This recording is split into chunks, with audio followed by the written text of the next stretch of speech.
Friends, myself, Dr. R. Sharma, PhD in Yoga Science.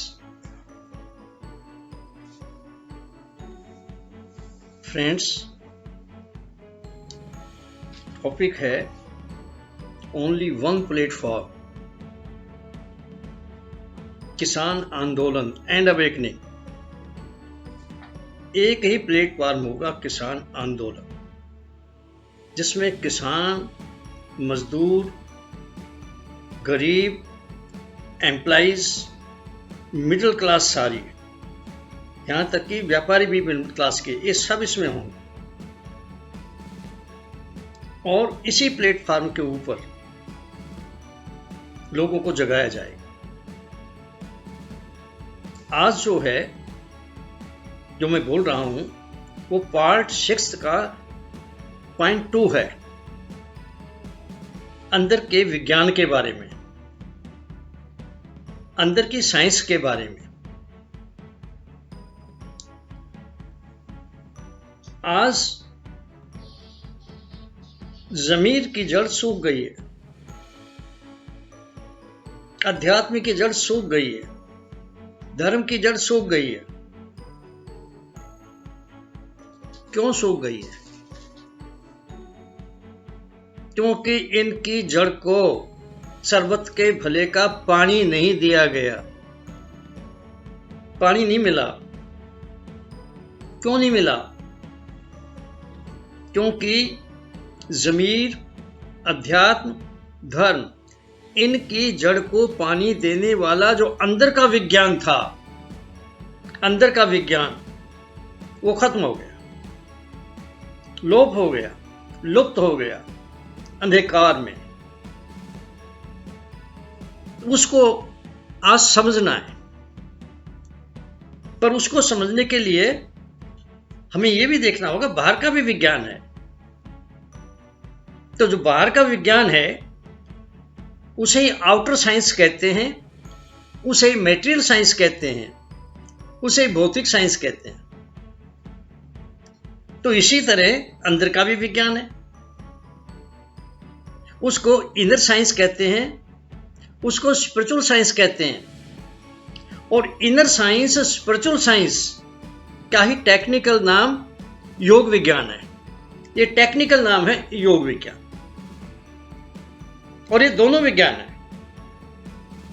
बाहर का विज्ञान सहूलियत के लिए है, फैसिलिटीज के लिए है, कंफर्ट्स के साधन के लिए है, पर सुख नहीं दे सकता, सुख के साधन दे सकता है। ये जिंदगी जीने के लिए है, कंप्लीट जिंदगी कैसे जिए, कंप्लीट हेल्थ कैसे हो, कंप्लीट पीस ऑफ माइंड कैसे हो, कंप्लीट ज्योत कैसे जगे। ये दोनों ही विज्ञान है।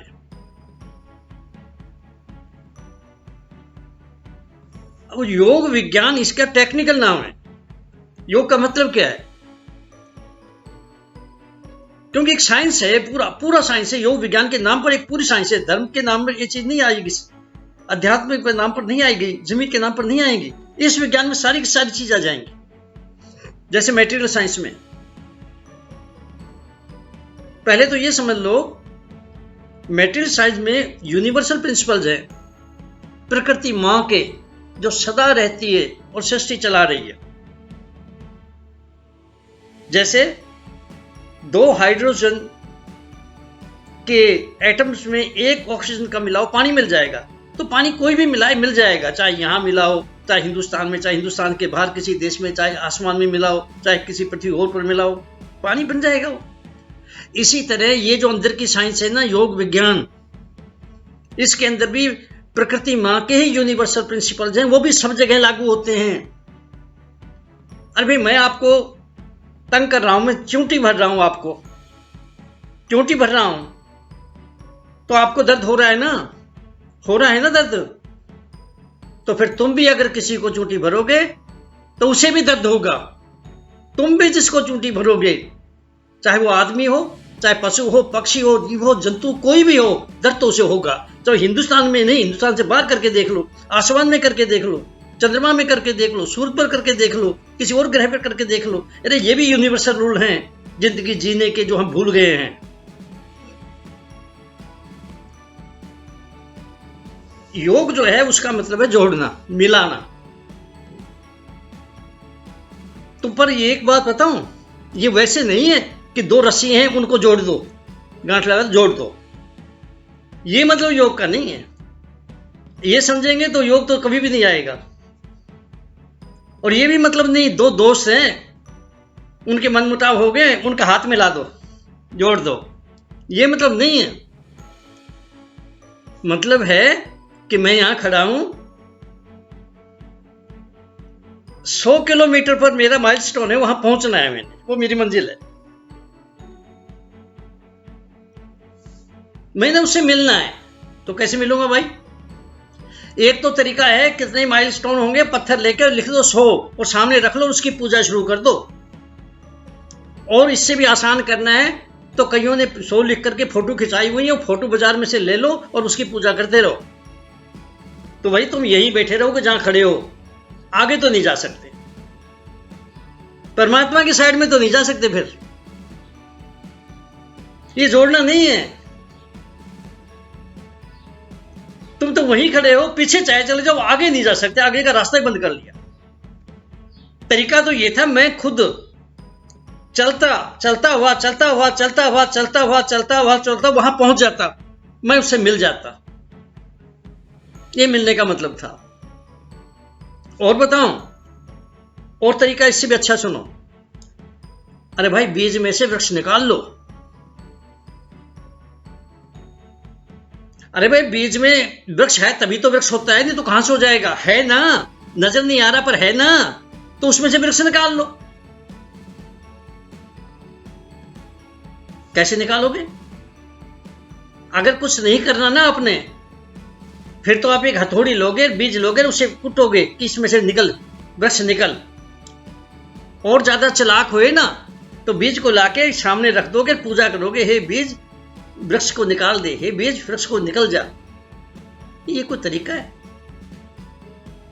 अरे बीज में से वृक्ष निकालने के लिए बीज को जमीन में बोना पड़ेगा, मिट्टी में दबाना पड़ेगा, खाद में दबाना पड़ेगा, पानी में दबाना पड़ेगा, फिर वो सांस लेने के लिए ऊपर उठेगा, फिर धीरे धीरे ऊपर उठेगा, देखेगा क्या हो रहा है बाहर, वो कली बनेगा, और फिर वो धीरे धीरे निकलता, उसकी रक्षा करनी पड़ेगी।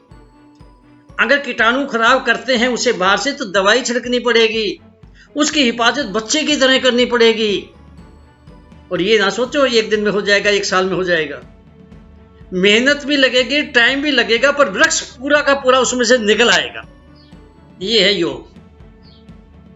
कौन चल रहा है? रामदेव चल रहा है या मोदी चल रहा है या कोई और चल रहा है? कौन चल रहा है इस पर? और सुनो, मेरे अंदर और आप सबके अंदर भी कॉन्शियसनेस है, इंटेलेक्चुअल लेवल की, बुद्धि के लेवल की। हमारे से नीचे जितने जीव है उसमें बुद्धि नहीं है, और बुद्धि से ही हम आगे जा सकते हैं क्योंकि उसमें प्लानिंग है। ये तो उनकी किस्मत ही बढ़िया है जो आदमी है, पशु तक तो कुछ नहीं हो सकता, आदमी है ये कर सकता है, ये पूर्ण ज्योत तक पहुंच सकता है, ये पहुंच सकता है इस जन्म के अंदर। और अपने अंदर जो है उसकी कंप्लीटनेस को निकालना है। जैसे बीज ने अपने अंदर की वृक्ष को, कंप्लीटनेस को निकाल लिया, हमने अपनी कॉन्शियसनेस की कंप्लीटनेस को निकालना है। उस कंप्लीटनेस, वो हमारा कंप्लीटनेस है ना, उसी का नाम गॉड है, परमात्मा है, खुदा है, उसी का नाम। और वो मंजिल है, पहुंचो ना पहुंचो पर वो मंजिल तो रहेगी।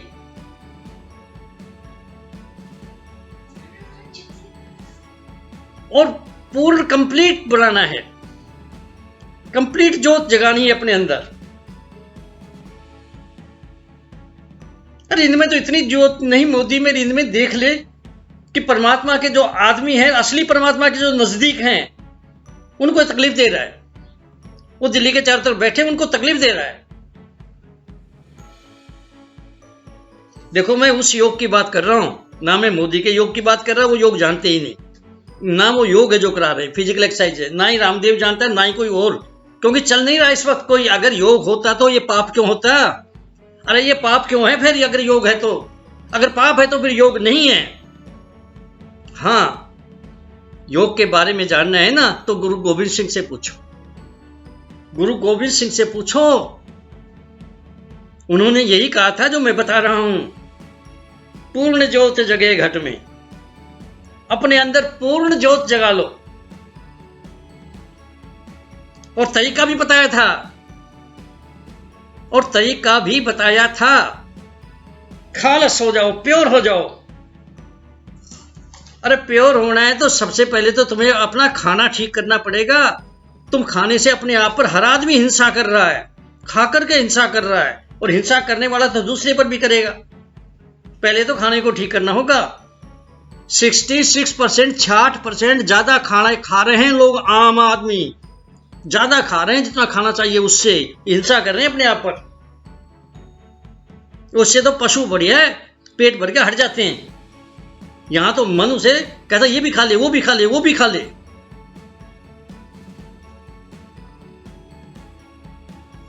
तो खालस होना है, उसके लिए ये जो जिंदा हरि मंदिर है, इसमें खुराक भी ठीक प्योर साफ देनी होगी, थोड़ी देनी होगी, हल्की देनी होगी।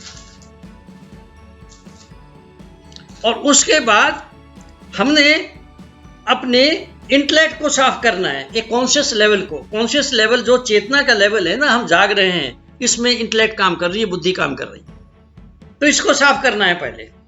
तो प्रकृति के वो नियम हैं, यूनिवर्सल मोरल कंडक्ट्स जिन्हें मैं कह रहा हूं, उन पर चल करके जब हम चलेंगे तो ये बुद्धि साफ होती रहेगी। और जब ये बुद्धि साफ हो गई तो ज्योत उतनी तो आ जाएगी जितनी बुद्धि तक सीमित है, पर आंखों से देखेंगे और कानों से सुनेंगे, इससे ज्यादा नहीं।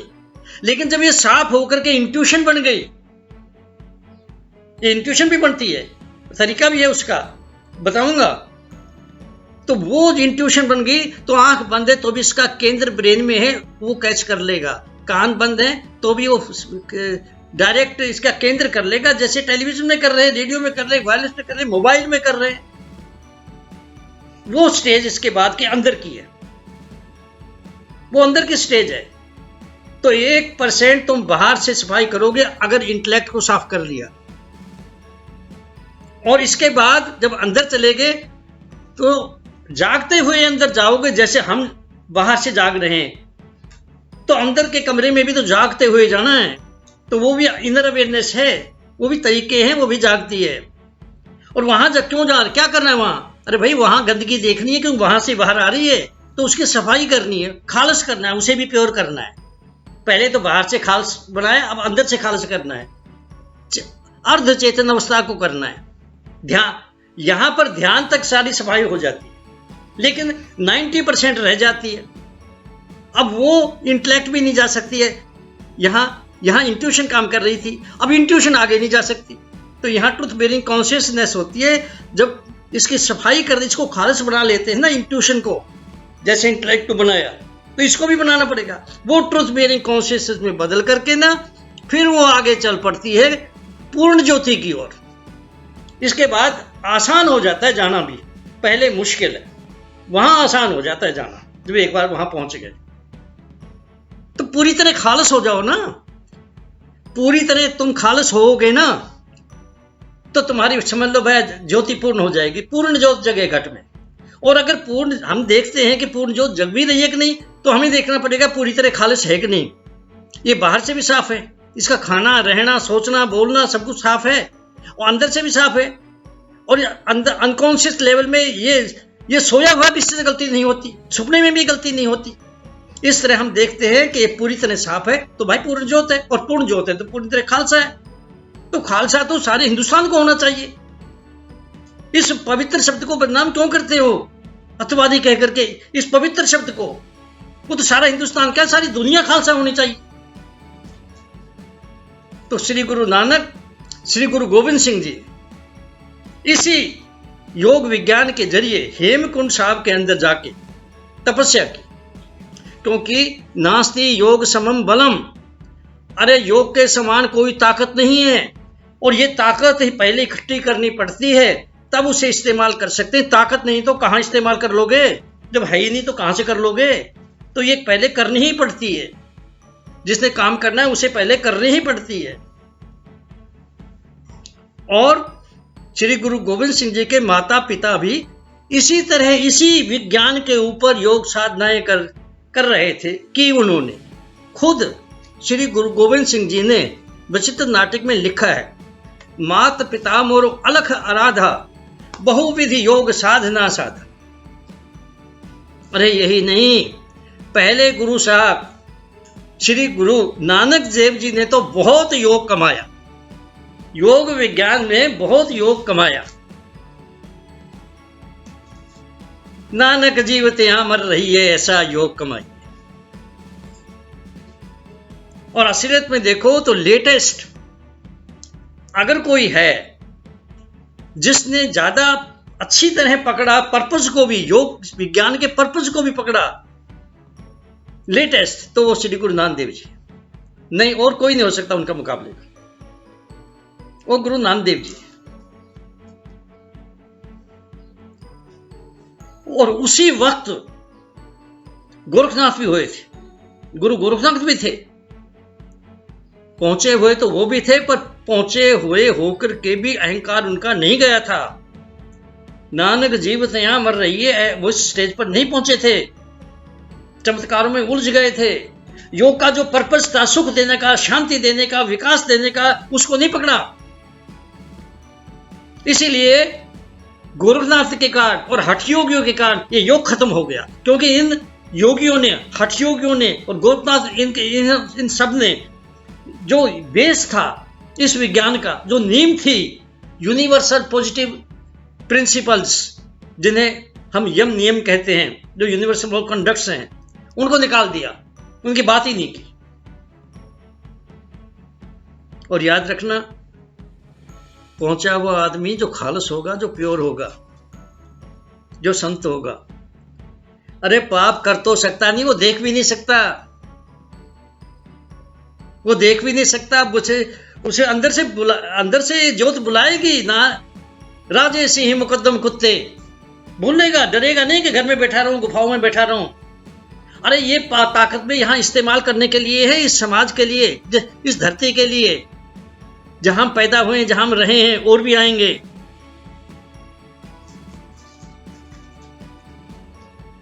तो ये जो ताकत है, नानक जीवत यहां मर रही है ऐसा योग कमाइए। उस अवस्था में पहुंचे हुए आदमी को जब कोई कहेगा जेल में जा, तो जेल में चले जाएंगे। अरे क्या फर्क पड़ता है, कहीं भी रह लो, जेल में चले जाएंगे। तेरा भाना मीठा लगे, वहां भी मीठा है, बाहर भी मीठा है, वहां भी मीठा है। और यही योग फिर आगे नींव बना सारे गुरु साहिबान का, और चलता हुआ पहुंच गया पांचवें बादशाह पर। और देखो, पांचवें बादशाह ने देखा, अरे तो कुर्बानी देनी पड़ेगी, तत्ती तवी पर तो बैठना ही पड़ेगा, लोगों का खून ठंडा हो गया है, अब इनमें गर्मी पैदा करनी है तो मुझे तत्ती तवी पर बैठना पड़ेगा। चले गए, तत्ती तवी पर बैठ गए, सी नहीं की। और ये तुम्हारे अंदर भी गुण है, जो तुम आंदोलन चला रहे हो, तुम्हारे अंदर भी ये गुण है, अंदर मेहर है परमात्मा की, तुम्हारे अंदर है, क्योंकि खालसा, तुम खालसा हो।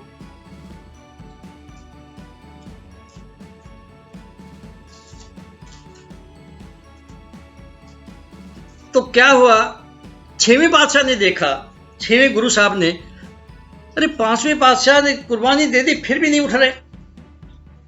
अब इस जुर्म को तो रोकना पड़ेगा, ये तो सारा ज्योति को खत्म कर देंगे, ये तो इंसानियत को खत्म कर देंगे, ये तो लाइट को खत्म कर देंगे, ये तो धर्म को खत्म कर देंगे।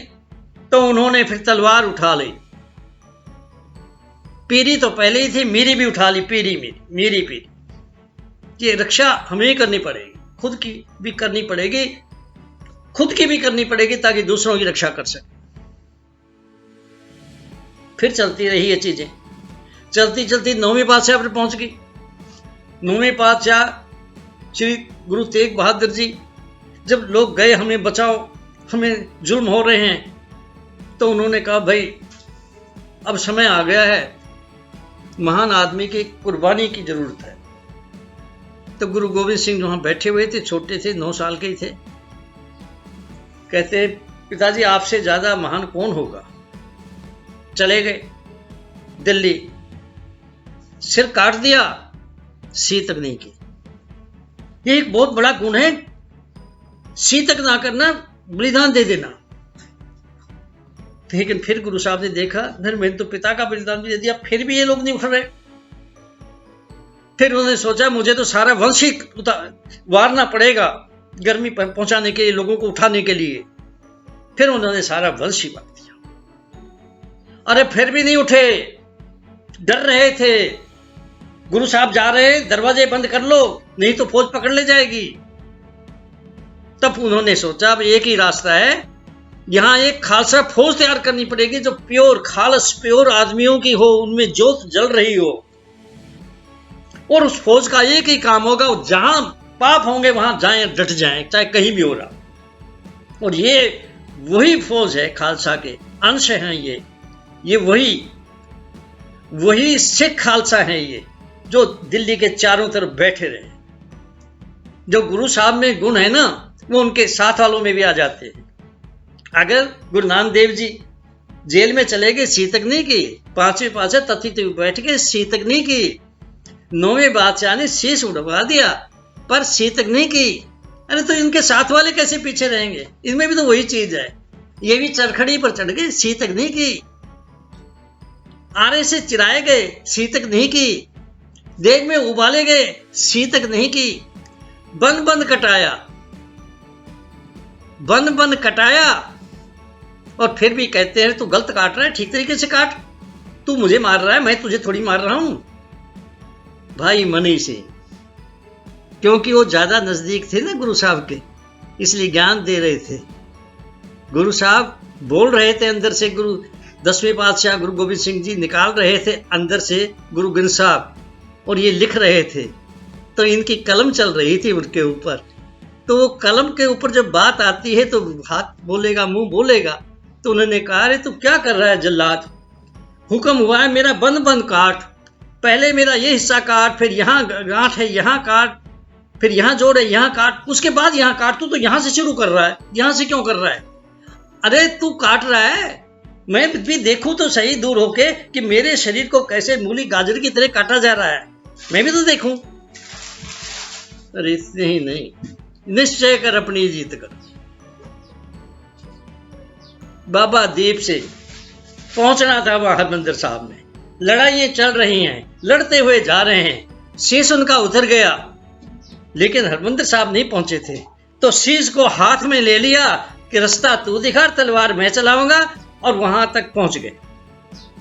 अरे मोदी क्या मुकाबला करेगा तो इनका क्या मुकाबला करेगा? अरे 1% का 1% भी नहीं कर सकता तो इनका। ये कुर्बानी है, ये नींव उसकी नींव में है जिसमें कुर्बानी भरी पड़ी है, और इनमें भी है वही अंश। और तो तू जुल्म कर रहा है, तू भगवान के बंदों पर जुल्म कर रहा है। तो इनसे माफी मांग ले। रावण को यही कहा था, सीता को वापस कर दे, माफी मांग ले, राम माफ कर देंगे। लेकिन अगर तू उसी तरह रावण बना हुआ है, दुर्योधन बना हुआ है ना, तो कृष्ण ने भी आ जाना है। तेरा इंतजाम के लिए अर्जुन भी तैयार हो जाने हैं। देखो, मैं इन आदमियों के बारे में जो यहां इकट्ठे हो रहे हैं, ये परमात्मा के नजदीक हैं। मैं नहीं कह रहा, वो दिल्ली वालों से पूछ लो मैं तुम्हें बताता हूं। एक सरदार, उसका पोता दिल्ली के अंदर चले गए, जो कैंप में रहते हैं। अंदर गए तो एक जगह पर इनको देखा, एक लेडी ने दौड़ के इनके पास आ गई। कहती है सरदार जी, मेरा दिल करता है मैं आपको चाय पिलाऊं, पी लोगे? मैं एक एक कप चाय पिलाना चाहती हूं। कहते बेटा तेरा घर कहां है? कहता वो सामने है। कहते चल पी लेंगे।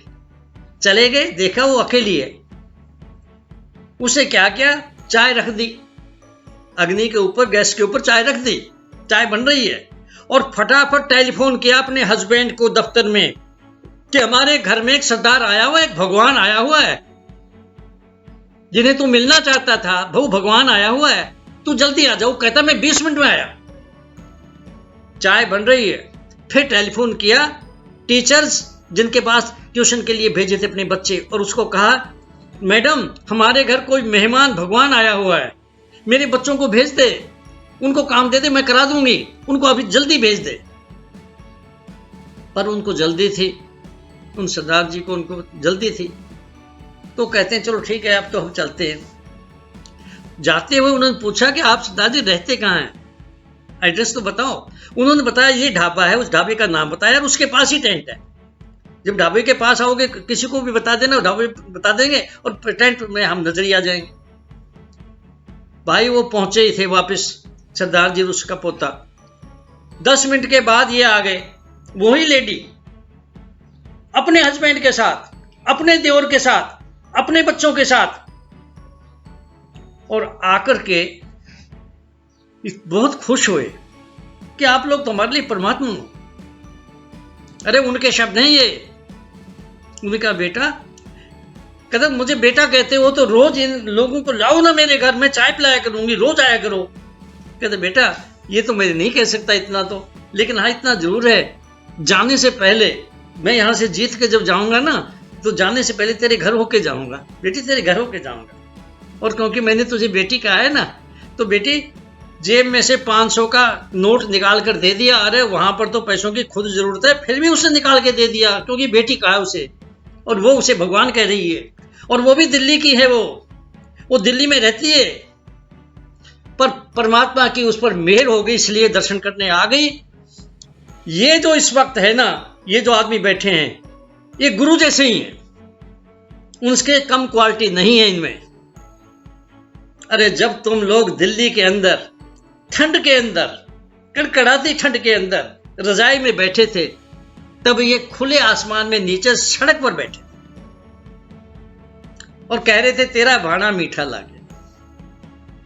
और जब और ठंड बढ़ी और तुमने रजाई के ऊपर कंबल भी ले लिया और तेज हवाएं चलने लगी ठंडी दिसंबर की, तब इन्होंने टेंटों में बैठे थे जिनमें हवाएं चारों तरफ से जा रही थी, तेरा भाना मीठा लागे कह रहे थे। और ठंड बढ़ गई, बरसात हो गई, मूसलाधार बरसात हो गई, तेज हवाएं चलने लगी। आप लोगों ने जो रजाई थी उसके ऊपर कंबल ले लिया, अब हीटर भी खींच लिया अपने पास, लेकिन इनके तो टेंट भी उड़ गए। 3-3 इंच पानी चला गया टेंटों में, गद्दे गीले हो गए, कंबल गीले हो गए, इनके अपने कपड़े पहने हुए गीले हो गए, फिर भी ये कह रहे हैं तेरा भाड़ा मीठा लागे। अरे ये कौन से परमात्मा से कम है? याद रखना, एक किस्मत अच्छी है दिल्ली की कि वो नजदीक ही उसके चारों तरफ इलाही का नूर, जो परमात्मा का, खुदा का नूर जो है बरस रहा है उनके बेटों के ऊपर, जो उनके नजदीक हैं। अरे आ जाओ, निकलाओ बाहर दिल्ली से और दर्शन कर लो इनके, पैर चूम लो इनके, आशीर्वाद ले लो इनका। अगर परमात्मा का आशीर्वाद चाहते हो तो इनका ले लो, और जो नूर की बरसात हो रही है उसमें स्नान कर लो। मैं दिल्ली को ही नहीं कह रहा, मैं सारे हिंदुस्तान को कह रहा हूं, मैं सारे हिंदुस्तान के लोगों को कह रहा हूं, आओ, इलाही नूर यहीं पर है, कहीं नहीं मिलेगा। अरे परमात्मा का दरवाजा यहीं से खुलता है। हिंदुस्तान को ही नहीं, मैं सारी दुनिया के लोगों को कह रहा हूं, कनाडा के लोगों, अमेरिका के लोगों, ऑस्ट्रेलिया के लोगों, इंग्लैंड के लोगों, जर्मनी के लोगों, जापान के लोगों, न्यूजीलैंड के लोगों, अरे अरेबियन कंट्री के लोगों, सारी दुनिया के लोगों, फिर मत कहना कि हमने इलाही नूर नहीं देखा, कैसे बरसता है, कैसा होता है। आ जाओ यहां पर। अगर कोई जिंदा है तो पहुंच जाएगा, मुर्दा है तो बैठे रहेगा। आ जाओ यहां पर। एक हिंदू पंजाब का नहीं, एक हिंदुस्तान का नहीं, ये सारे विश्व का, सारी दुनिया का है ये मूवमेंट। ये धर्म युद्ध है, ये जमीर का युद्ध है, ये अंदर के इनर कॉन्शियसनेस का, परमात्मा का युद्ध है। ये यूनिवर्सल लेवल पर है। देखो, ये जो इतनी अच्छी साइंस है, जिसकी इतनी अच्छी नींव है कि इससे ऐसे खालसे तैयार किए हैं और होंगे फ्यूचर में भी, अब भी होंगे। उसकी नींव क्या है? उस साइंस की नींव क्या है जो अंदर की साइंस है, जिसे योग विज्ञान कहा जाता है, उसकी क्या नींव है क्या? और एक चीज मैं फिर बता दूं, योग विज्ञान ग्रंथ अपने हाथ से श्री गुरु गोविंद सिंह जी ने लिखा हुआ है, जो कोटकपुरी के पास एक गांव में गुरुद्वारा है, वहां रखा हुआ है। ढिलवा पिंड, ढिलवा पिंड, ढिलवा गांव। मैं तो पढ़ाया 1994 में, 92 में, 4 जून 1994 में मैं तो पढ़ाया, तुम भी जाके पढ़ लो। योग शब्द से डरो मत, इसको गोरखनाथ को मत अटैच करो इसके साथ, वो गलत था। तो ये जो ऐसा योग है उसकी नींव क्या है? देखो मैंने पहले भी बताया, अब बताता हूं, बार बार बताऊंगा कि इसे तो भूलने वाली चीज नहीं है। ये जो प्रकृति माँ है ना, इटर्नल, सदा रहने वाली, ऑल परवेडिंग, सब जगह है, यूनिवर्सल, इसके रूल सब जगह चलते हैं, इसके रूल सब जगह चलते हैं। उनमें नेगेटिव भी हैं, पॉजिटिव भी हैं, सजा भी देनी पड़ती है, इनाम भी देने पड़ते हैं। उनमें जो सारे के सारे जो पॉजिटिव है ना, वो पांच श्रेणी में आ जाते हैं, 5 कैटेगरी में आ जाते हैं। बस उनको सुन लो, इतने सिंपल हैं कि अनपढ़ भी समझ लेगा इसे। पहला है, किसी को तकलीफ ना दो, किसी को दुख ना दो। दूसरा है, झूठ मत बोलो, मतलब झूठ मत बोलो। तीसरा है, चोरी मत करो, चोरी मत करो। जमीन भी यही कहती है चोरी मत करो। अरे चोर भी जब जा रहा है चोरी करने, चारों तरफ क्यों देख रहा है? मुझे कोई देख तो नहीं रहा, उसे पता है वो गलत काम कर रहा है, उसकी जमीन भी कह रही है तू गलत काम कर रहा है, चोरी ना करो, ये गलत काम है। टैक्स की चोरी भी चोरी है, अंबानी, अडानी, ये मोदी ये सारे कर रहे हैं, और ये तो पापी हैं, हमारे टैक्स को खा रहे हैं, ये तो पापी हैं। एक चोरी करना हो रहा है, टैक्स को खाना हो रहा है, ये तो सारे पापी हैं जो बैठे हैं, जो एमएलए हैं, एमपी हैं, मिनिस्टर हैं, गवर्नमेंट है, ये तो पापी हैं सारे के सारे। ये भूखे लोग तो भूखे मर रहे हैं, उनके टैक्सों से ऐश कर रहे हैं, ये तो पापी हुए। तो चोरी ना करो, और अपनी जो एनर्जी है, शक्ति है ना, नंबर 4, उसको मिसयूज नहीं करना, गलत प्रयोग नहीं करना उसका, कि किसी को तंग करो, किसी को मारो, ये करो, वो करो, हिंसा करो, नहीं, गलत प्रयोग नहीं करना। और वेस्ट भी नहीं करना, खराब भी नहीं करना, एनर्जी को वेस्ट नहीं करना, क्योंकि सारे काम होते हैं एनर्जी से ही है, शक्ति से ही होते हैं सारे काम।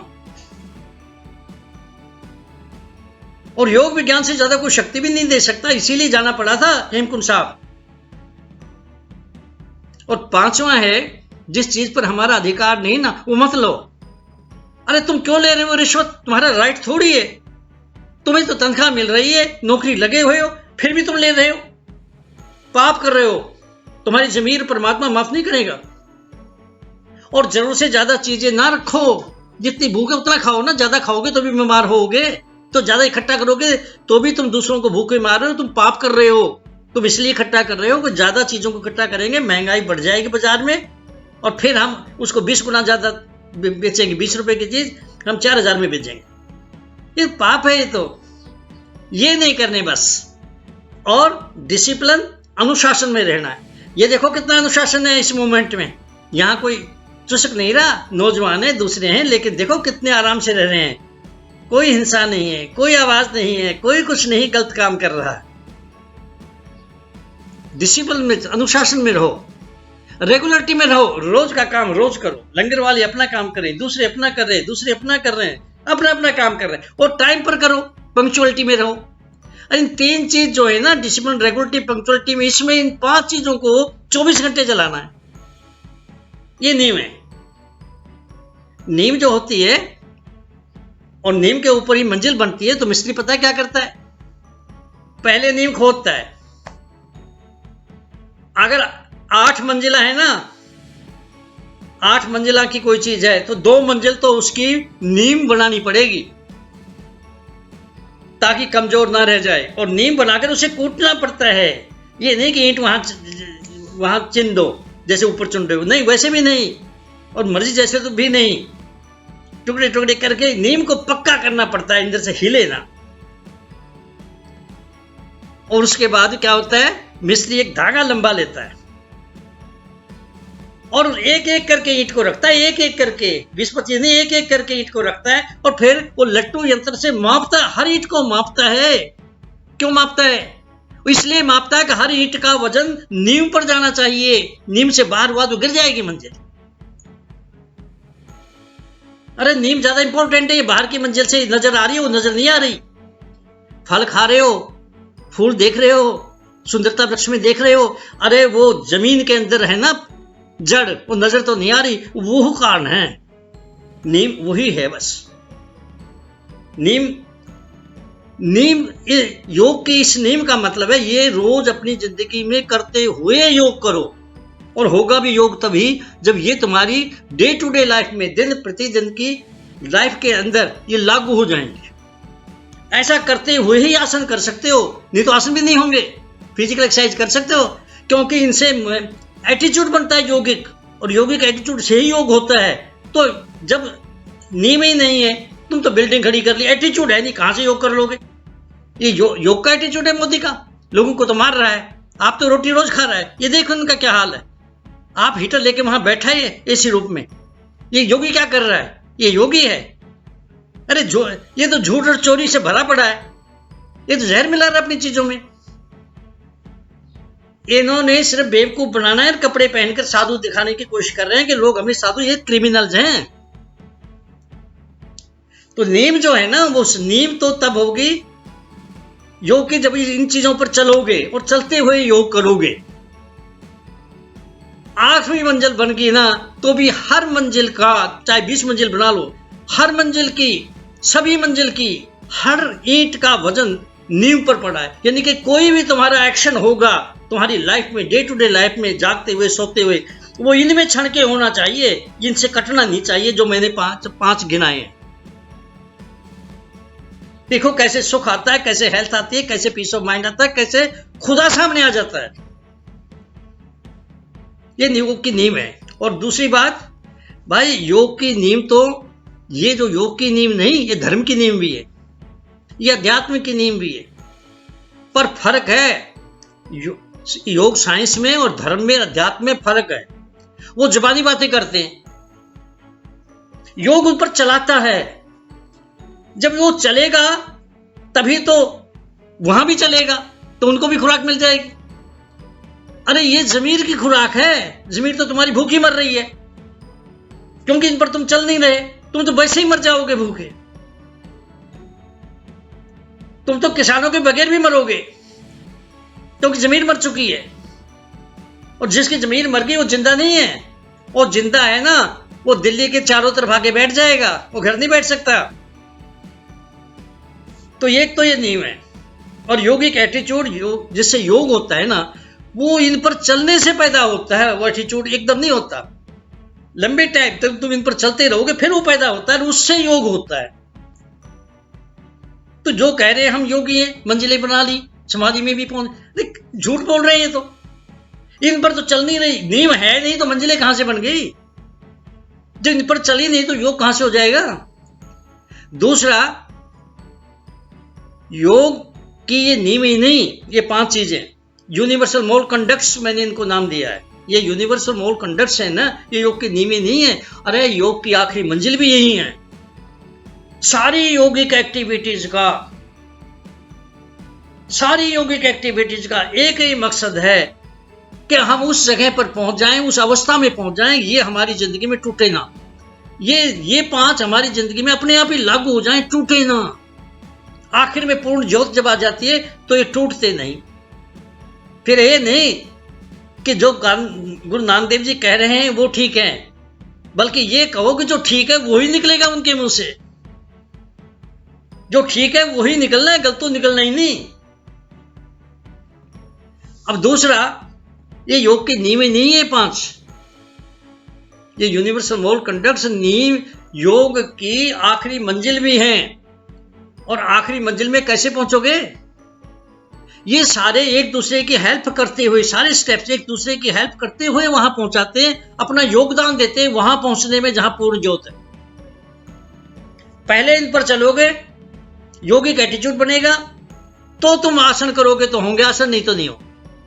जब इन पर चल रहे हो तभी वो होंगे ठीक, तभी योगिक वे पकड़ा जाएगा, नहीं तो योगिक वे ही नहीं पकड़ा जाता। फिजिकल वे पकड़ा जाएगा, एक्सरसाइज कर लोगे। जब तुम इन पर चलोगे तो वो अच्छे होंगे आसन, और जब वो अच्छे हो रहे हैं तो फिर इन पर ज्यादा चलोगे। अगर ये अपने आप को योगी कहते तो चल क्यों नहीं रहे इन चीजों के ऊपर? अगर ये कहते योग कर रहे तो चल क्यों नहीं रहे? अगर योग करते तो ये तो चलते। और इतना ही नहीं, फिर इसके बाद जो है इनको मिलाओ, आसनों को मिलाओ, एक ऐसी अवस्था आ जाती है सांस अपने आप रुकते हैं। अरे लेना नहीं पड़ता, ये तो ले रहे हैं, सांस लिया रोका, ये तो कुंभ कर रहे हैं। असल में तो योग विज्ञान खत्म हो चुका है और इसका कारण गोरखनाथ जैसे योगी निकले और हठ योग निकला। हठ योग ने फिजिकल एक्सरसाइज बना दिया इन्हें, योग तो निकल गया, योग तो है ही नहीं। अब योग के नाम पर चीजें चल रही हैं। तो जब हम देख, एक ऐसा टाइम आता है इन दोनों पर चलने से, ये पहले नीम और फिर आसन, और उससे भी पहले डाइट, कि सांस अपने आप रुकने बंद हो जाते हैं कुछ टाइम के लिए, टाइम टू टाइम, बार बार। तब समझ लो भाई अब प्राणायाम करने के टाइम आ गया। अब वो स्टेज आ गई कि हम प्राणायाम शुरू करें। और शुरू क्या करना है, प्राणायाम अपने आप रुकेंगे तो ड्यूरेशन उनकी बढ़ती जाएगी। आप तो इन पर चलते जाओ ना, क्योंकि इनको ही तो आखिर में पहुंचाना है। तो इसके बाद जब हम देखते हैं कि सांस अपने आप ज्यादा रुकने लग गए, तो भाई 3 मिनट तक रुकते हैं, वहां तक तो प्राणायाम है, आगे प्राणायाम भी नहीं जा सकती। लेकिन 5-10 मिनट तक आगे प्रत्याहार जाता है कि आंख भी कैसे नहीं कर रही, कान भी, नाक, ये सारी इंद्रियां बाहर नहीं जा रही, तो वो एनर्जी सारी अंदर इकट्ठी होकर के अंदर प्रवेश होता है। पर ये जो प्योर हो, साफ होगे, खालस होगे, जितना जितना खालस होगे ज्योत उतनी उतनी जाएगी। और ये खालस और ज्योत तब बढ़ेगी जब तुम इन पर चलोगे 5 के ऊपर। ये आखिरी मंजिल है जहां पहुंचाना है। यानी पहले तो कोशिश करके चलना पड़ेगा ना, नहीं तो लोग तो कहेंगे भैया हम तो झूठ बोलेंगे जी, हमारा बिजनेस नहीं चलेगा। तो ये तो कोशिश करके करना पड़ेगा ना भाई। तुम झूठ क्यों बोलते हो? एक परसेंटेज रख लो, कल बस मैं इतना कमा रहा हूं, अब बिल्कुल सच बोल रहा हूं। तो ये जो है आखिरी मंजिल तक पहले कोशिश से, फिर जब अंदर गेट पर पहुंच जाते हो, अंदर प्रवेश का, जैसे हम कॉन्शियस को लेकर यहां काम कर रहे हैं, तो इनर कॉन्शियस को लेकर अंदर काम करेंगे, वैसे देखेंगे, वैसे सारा कुछ हो रहा होगा। उसकी सफाई जो करनी है देखेंगे, तभी पता लगेगा कहां पाप पड़ा है, कहां गंदगी पड़ी, उसको साफ करेंगे। तो इस तरह करके ना फिर थोड़ी कोशिश से होना शुरू होता है जब हम अंदर प्रवेश कर लेते हैं, फिर ज्यादा कोशिश की जरूरत नहीं पड़ती। और जब ध्यान को भी पार कर जाएं, यानी उसकी सफाई हो जाए हमारे सबकॉन्शियस स्टेट की, हमारा 10% जो है हमारा अर्धचेतन अवस्था जिसमें सपने देखते हैं, तो भाई उसके बाद जो है उसकी सफाई हो जाती है। इंट्यूशन के वो ट्रुथ बेरिंग कॉन्शियसनेस बनता है। इंटेलेक्ट पहले उसकी सफाई हुई, खालस उसे बनाया, इंट्यूशन बन गई, इंट्यूशन को खालस बनाया, ट्रूथ बेरिंग कॉन्शियस बन गई, और ट्रूथ बेरिंग कॉन्शियसनेस 90% के आगे सफाई करती करती करती पूर्ण सफाई हो जाती है, पूर्ण खालसा बन जाता है, तो पूर्ण ज्योत आ जाती है, पूर्ण ज्योत आ गई तो पूर्ण खालसा है। ये है विज्ञान इसका।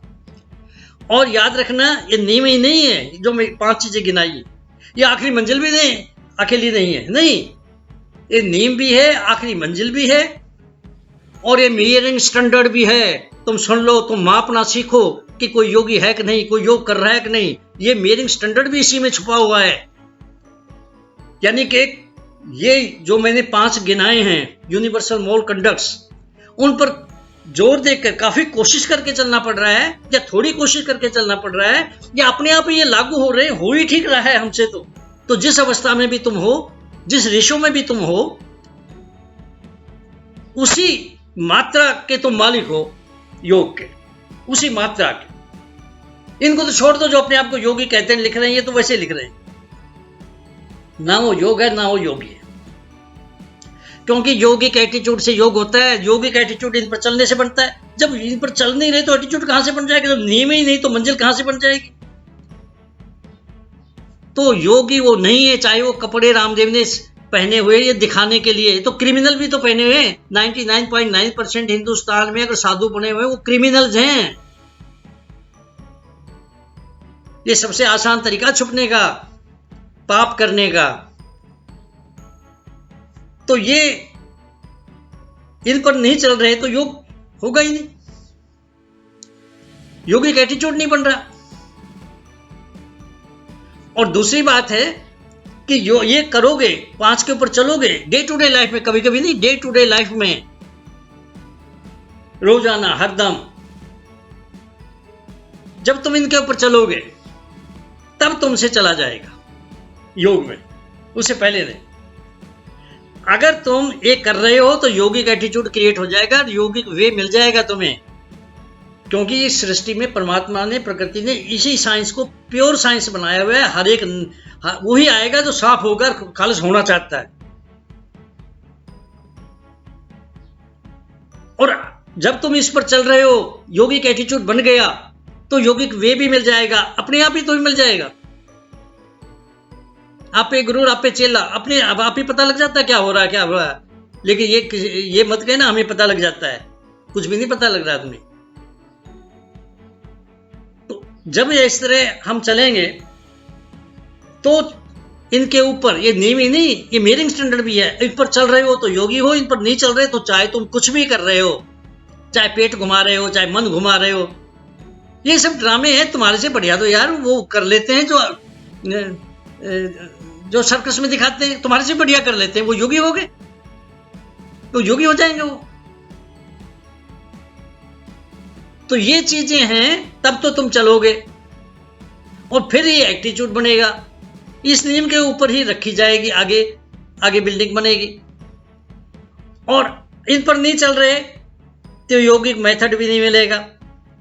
तुम फिजिकल मेथड से करोगे, जो स्टैटिक नहीं है, जो डायनेमिक है, रेपिटेटिव टाइप, वो तुम वही कर रहे हो, वो योग है ही नहीं। जो मोदी तुम कर रहे हो योग है ही नहीं, बाबा रामदेव तुम कर रहे हो योग है ही नहीं। ना तुम योगी हो ना वो योगी, तुम पापी हो। देखो कितना बड़ा पाप कर रहे हो तुम, धरती के बेटों से छीन रहे हो जमीनें। ना परमात्मा देखता रह जाएगा, कोई इंतजाम नहीं करेगा। तो ये जो है ना, अंदर एक और भी है, तुम टेक्निक तभी पकड़ सकते हो अंदर जाने की। परमात्मा की गेट ऐसे नहीं खुलता जब तुम इन पर चलोगे जो 5 गिनाए हैं, नहीं तो गेट ही नहीं खुलना। और गेट तक ही नहीं पहुंचोगे, गेट तो बहुत दूर है, तुम आगे नहीं जा सकते। ना आसन होंगे, ना प्राणायाम होंगे, ना आगे जाओगे कहीं प्रत्याहार पर, जा ही नहीं सकते आगे। ना ध्यान में जाओ, ध्यान तो कोई भी नहीं कर रहा, ध्यान तो हो ही नहीं रहा। ध्यान तो तब होगा जब 10 मिनट से 6.5 घंटे तक सांस रुका रहे। उससे पहले आधे घंटे तक रुकता है, वो धारणा है, ध्यान नहीं। ध्यान की बैकग्राउंड है वो। और समाधि तो इससे भी आगे है। समाधि में तो कम से कम 54 घंटे सांस रुका रहे, और मेच्योरिटी लानी है समाधि में तो 72 घंटे रुका रहे। और जब गुरु नानक देव जी बेही नदी के अंदर गोता खाके रहे तो 4 दिन बाद निकले थे, तो योगी हैं। वो तो आखिरी सीमा में पहुंच गए। नानक जीवत्या मर रही है, ऐसा योग कमाइए। तो ये मैं कह रहा हूं कि ये योग की नींव भी है, ये 5 चीजें, और ये आखिरी मंजिल भी है। सारा योग इनके लिए ही है कि हमारी जिंदगी में लागू हो जाए। क्योंकि इनके लागू होने से, इनके टूटने से दुख होता है, और इनके लागू होने से सुख होता है, हेल्थ मिलती है, पीस ऑफ माइंड मिलता है, और नूर हमारा बढ़ता जाता है, ज्योति बढ़ती चली जाती है, परमात्मा तक पहुंच जाता है आदमी। इन पर चलने से, इनके बगैर नहीं, इन पर चलने से। तो मैं लास्ट में एक चीज कहूंगा, कोई योग नहीं कर रहा है क्योंकि इन पर कोई भी नहीं चल रहा। जो 5 चीजें हैं ना, मैंने अभी गिनाई थी, किसी को तंग ना करो, झूठ ना बोलो, चोरी ना करो, जरूरत से ज्यादा चीजों को रखो ना, एनर्जी वेस्ट ना करो, डिसिप्लिन रेगुलेटरी पंक्चुअलिटी पर लागू करो इन्हें। ना मोदी चल रहे हैं और ना बाबा रामदेव चल रहा है, कोई भी नहीं चल रहा है। चल रहा तो बता दो, मैं पैर चूम लूंगा उसके, बता दो ना कहां है। पर तुम्हें आंखें हैं तुम्हारी, तुम देख लो। वे तुम्हारे सामने भी आ जाए तो पहचान नहीं सकोगे, क्योंकि तस्वीरों में देखना चाहते हो, और जिंदा होगा उसे फांसी पर चढ़ा के पूछना चाहोगे तुम लोग। ये आदत है, पहले फांसी पर चढ़ाते हो और फिर पूछते हो उसे। मैं कहता हूं मोदी, तूने अपने मन की बात को बहुत घुमा लिया, तूने अपने मन को बहुत घुमा लिया। तूने योग की गलत एडवर्टाइजमेंट बहुत कर ली, योग के नाम पर झूठ बहुत बोल लिया, तूने बहुत ठगी कर ली है। अब रुक जा। और बाबा रामदेव, तूने अपना पेट को बहुत घुमा लिया। ये कोई तपस्या नहीं है, हर भूखा आदमी पेट को घुमा सकता है। मेरे सामने ला दो, जिसका जो भूखा है, लो, मैं आधे घंटे में सिखा देता हूं उसे ये।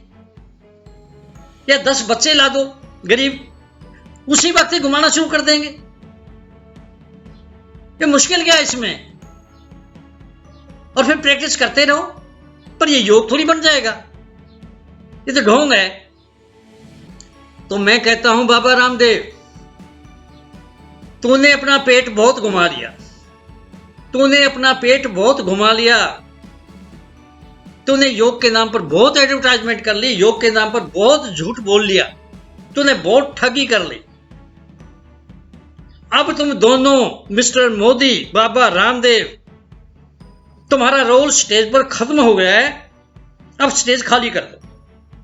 अब असली योग ने प्रकट होना है, अब योग विज्ञान ने प्रकट होना है, अब सूरज ने चमकना है, अब अंधकार ने दूर होना है, और तुम रोक के दिखा देना। फ्रेंड्स, हमारा स्लोगन है वसुधा एव कुटुंबकम। ये सारी पृथ्वी ही मेरा परिवार है। सर्वे भवन्तु सुखिनः, सब सुखी हों, सर्वत्र का भला हो। फ्रेंड्स,